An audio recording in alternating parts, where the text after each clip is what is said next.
I'm Hans Graf, and I'm the principal conductor of the Singapore Symphony Orchestra, and I'm happy to give you a little introduction to the second of the 3 programs we were recording this October.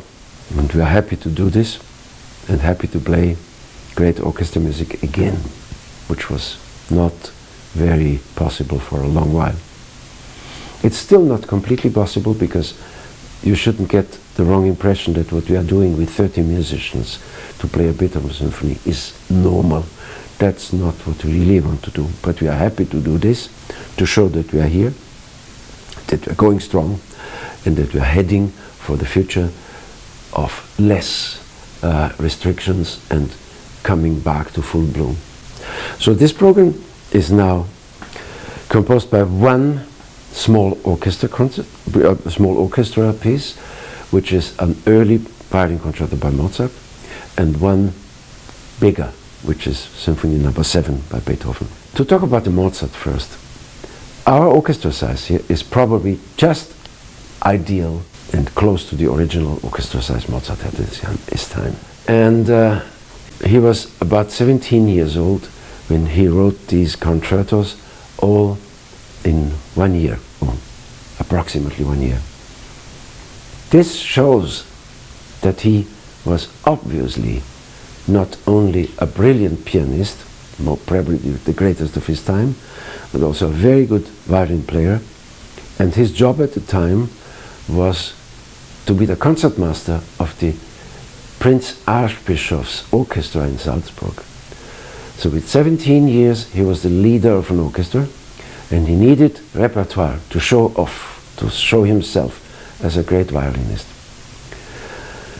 And the concerti are growing from the first in B flat, the second in D, the third in G, the fourth in D, and the fifth in A. If I say that for you, it doesn't say anything, but for every musician is like good, very good, superb, excellent, sublime. It's an incredible array of big steps upward, if there is such a word allowed in composing, of a young composer finding his language and finding his way of creating music. The second concerto, which we are presenting in D, is a charming piece with a slightly march-like first movement, a romance-like second, and fast minuet in the rondo. So you have this which comes back 3 times, always a little bit in a different light, and in between episodes which are fun or strong, and that's all quite remarkable.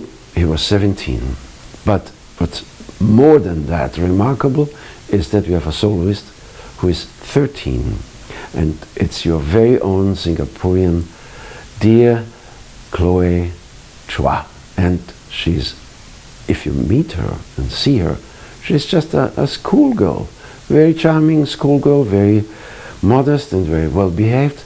But when she takes the violin and starts to play, she's a grown-up musician on her own right. And I was astonished in my first collaboration with her how deeply she understands the music, how well she plays it, and how open-minded she is in integrating other ideas in her own playing. If you are playing together with a conductor, the conductor adjusts to you and you adjust to the conductor. That's the very lifeblood of a concerto. It's like a dialogue. And she was sharp and quick and incredibly firm in her memory when she changed a thing a little bit. It's not big changes, it's just a little accent, a little pronunciation here. She had it immediately, and she had it for the whole time we were together. I don't know what she is doing tomorrow when I am not with her. She might be returned to her first, but she played wonderfully and she impressed everybody, as always, including the orchestra and me. And I have to say my wife, who had seen her the first, and she's really, really very impressed. This is not Wunderkind, this is a great young artist, and there must be a fantastic future now coming, and I hope we'll share that.